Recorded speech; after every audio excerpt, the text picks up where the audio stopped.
ఇక్కడ దీన్ని పట్టేసుకుందాం మనం. ఇదిగో డబ్బాలు అయితే వేసేసుకుందాం. మళ్ళీ అందులోకి వచ్చింది.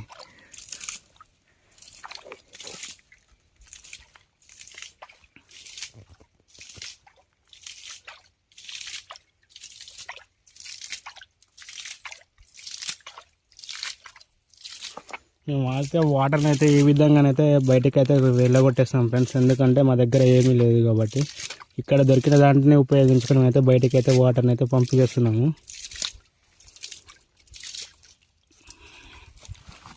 చూడండి ఫ్రెండ్స్, ఒక పెద్ద చేప ఏ విధంగా వస్తుంది ఇందులోకి. ఇక్కడైతే నాకు కనిపిస్తుంది కొంచెం పెద్ద చేప అనమాట. దానికంటే ఇది పట్టుకొని ఇప్పుడు ఎదిగది రెండు చేపలు అయితే బయటకు అయితే వెళ్ళిపోయి చూసారా, పెద్దవి అవి.